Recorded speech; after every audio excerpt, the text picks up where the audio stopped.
मैं 10वीं कक्षा के जो है वो 5th चैप्टर के क्वेश्चन लेकर आपके सामने उपस्थित हूँ। चलिए पहला क्वेश्चन करते हैं। लौह और अलोह खनिज क्या होते हैं? हम लौह खनिज की जब बात करते हैं तो लौह खनिज वह खनिज होते हैं जिनमें जो है वह 3/4 योगदान जो है वो भारत की जो है वो अर्थव्यवस्था के ऊपर होता है। जो भारत की जितने भी कार्य होते हैं उनके ऊपर रहता है।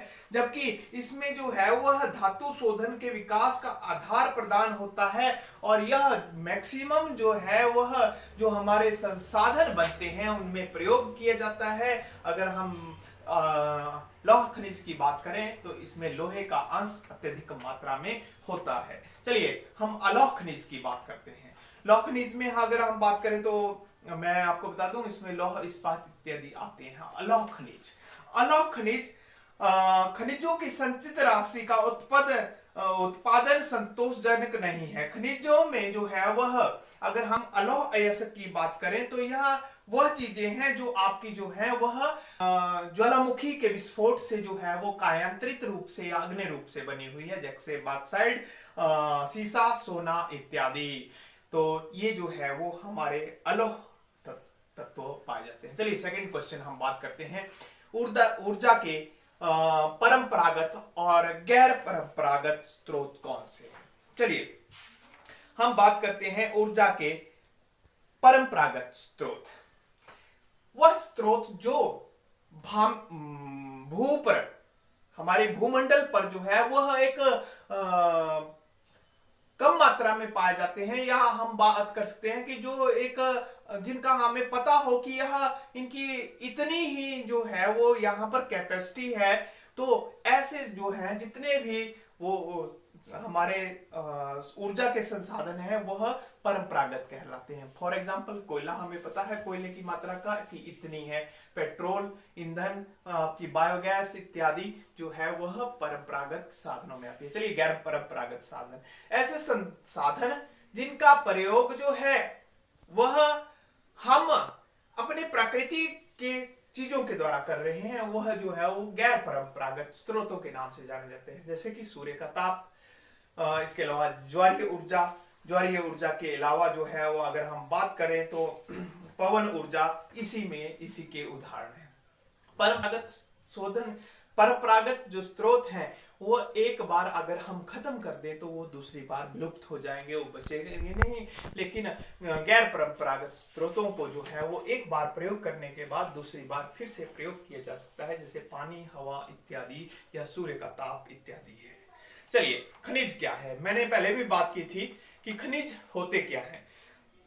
खनिज जो है वो धरातल के अंदर जो है वो भ्रंशों में फंसे हुए, जमीन के रंध्रों के अंदर फंसे हुए जो है वो लावे के कण होते हैं, जो रासायनिक या भौतिक प्रक्रिया के द्वारा जो है वो अपना रूप परिवर्तन कर देते हैं। उन्हें खनिज के नाम से जाना जाता है। अग्नि और कायांतरित चट्टानों में खनिजों का निर्माण कैसे होता है? हमने एक वीडियो में पहले भी देखा था कि जब ज्वालामुखी का विस्फोट होता है तो क्या होता है कि और उसके साथ अवसादी सेल भी, नदी का मुहाना भी जाता हो, उसके अवसाद भी हो, जब उनके रंध्रों में जाकर जो है वह लावा फंस जाता है तो उसे कायांतरित रूप कहा जाता है। और जब अग्नि सेल किसी जो हमारा नदी के मुहाने में लाया गया जो अवसाद है उसमें जाकर नहीं, पृथ्वी के भूभाग पर जो है वह लावा रंध्रों में जाकर ठंडा हो जाता है तो उसे अग्नि सेल के नाम से जाना जाता है। चलिए हमें खनिजों के संरक्षण की क्या आवश्यकता है?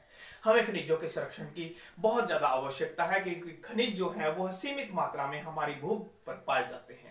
यह एक दिन हमें इनका संरक्षण करना चाहिए ताकि हमारी आने वाली पीढ़ी भी इनका प्रयोग कर सके। लेकिन जो गैर परंपरागत स्रोत हैं उनका हमें ज्यादा प्रयोग करना चाहिए, क्योंकि हमें पता है कि उनका एक बार प्रयोग करने के बाद हम उनका दूसरी बार प्रयोग कर सकते हैं। इसलिए हम कह सकते हैं कि हमें खनिजों का संरक्षण करना बहुत अनिवार्य है। मैं थोड़ा सा आपको बता दूं, आज के टाइम में जो है वो आपकी गाड़ियां चल रही हैं, मोटर व्हीकल, हर चीजें चल रही हैं, लेकिन आने वाले समय में अगर पेट्रोल डीजल खत्म हो गया, सीएनजी खत्म हो गई तो यह असंभव हो जाए। वो सूर्य के ताप से बायोमेट्रिक जो है वो जो सूर्य के ताप से चार्ज होने वाली बैटरी है, ऐसा निर्माण किया गया है जिसके द्वारा भी जो है वो 2 पहिए वाहन बनाए जा चुके हैं और अन्य जो निर्माण करने की जो है वो सोची जा रही है। चलिए हम बात करेंगे भारत में कोयले का वितरण का वर्णन करें। भारत में कोयले का वितरण जो है वो 2 स्थानों पर अत्यधिक पाया जाता है। नंबर 1 गोंडवाना लैंड, नंबर 2 जो है टेरिशियस। नंबर 1 गोंडवाना लैंड, मैं डिफाइन कर रहा हूं। गोंडवाना लैंड भारत के जो है वो मध्य प्रदेश, छत्तीसगढ़, झारखंड इत्यादि राज्यों में पाया जाता है, जहां पर टाटा स्टील के अत्यधिक उद्योग पाए जाते हैं, लेकिन यहाँ कोयला अत्यधिक मात्रा में पाया जाता है और यहाँ का कोयला तकरीबन 200 लाख वर्ष पुराना है। यह जो है वह उच्च कोटि का कोयला माना जाता है। नंबर 2 टेरिशियस में 50 लाख वर्ष पुराना कोयला है। यह जो है वो पूर्वांचल के राज्य हैं, जैसे असम, अरुणाचल प्रदेश,